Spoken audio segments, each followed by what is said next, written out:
Today's story time came from a man who claims to be a physicist who says he's risking prison time and massive fines for revealing this information, but he thought it was important that the world should know, and he wanted to talk about an unknown object that they discovered in a propulsion lab. He said he did sign an NDA, but he believes that there's enough people working in the lab that they wouldn't be able to find him out, and he still works for the company that discovered this. In mind, Spooky Scary Storytime is just a series where I share allegedly true listener-submitted stories. I have no way of proving or disproving this information, so take this with a grain of salt, but just to be safe, we'll say this is for entertainment purposes only. He says as of now, the Department of Energy has taken over this discovery and has sworn him to secrecy, but he believes this is a cause for concern on a global scale.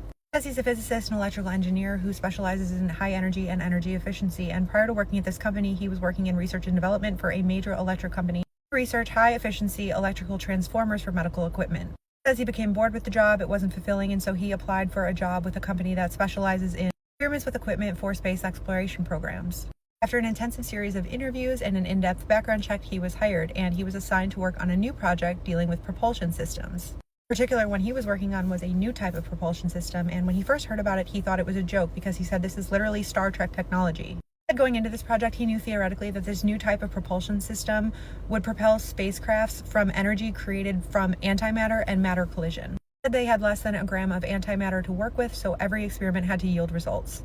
He said his team's job was to ensure that the high energy stream shot outward from the matter and antimatter collision chamber onto a solid lead ball, as they considered everything from cone angles to plasma shields and got to work. Went very into depth on how they did some of these experiments, but to be completely honest with you, I don't understand most of it. I'm going to glaze over those details, but if anyone's interested, I can elaborate in the comments.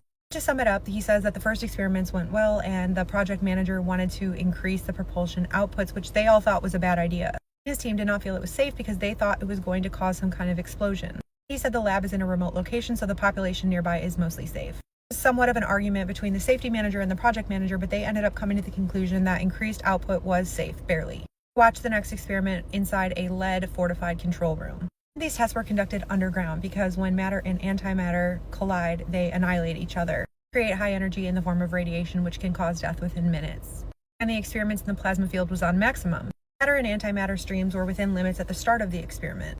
However, when the stream output was increased, he says it created something he would describe as a spherical quantum bubble. He says he suspects the plasma fields were overlapping, all the energy passed through it converging at a single point. He realized they were looking at what appeared to be a 3-foot in diameter solid black sphere. He says the project manager and safety engineers immediately turned the matter-antimatter streams off, and the plasma field apparently stabilized this black sphere. The engineers thought that they had created a black hole, and another one said that he thought that they warped space-time.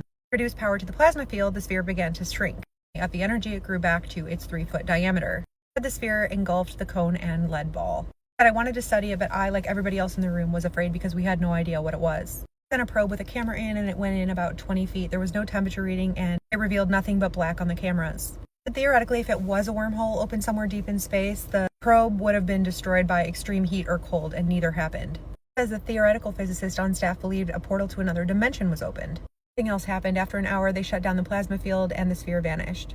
What's interesting is after this happened, he says the Department of Energy sees this data. He said he still works for the company and they have no plans to recreate this experiment, resume work on their propulsion system with modified design. The theoretical physicist also believes that this sphere was a dimension between dimensions, ensuring that two dimensions don't touch. He thinks that the laws of physics don't apply there. But this physicist who emailed said that he was sharing this because his fear is that the government will find a way to exploit this, or worse, somebody else will figure out how to do this first. The theoretical physicist he works with is still worried that something will come of exploring the void, polluting our world with things from another dimension. He said, I don't know what we created, I know how not to recreate it, but my fear is that somebody else will.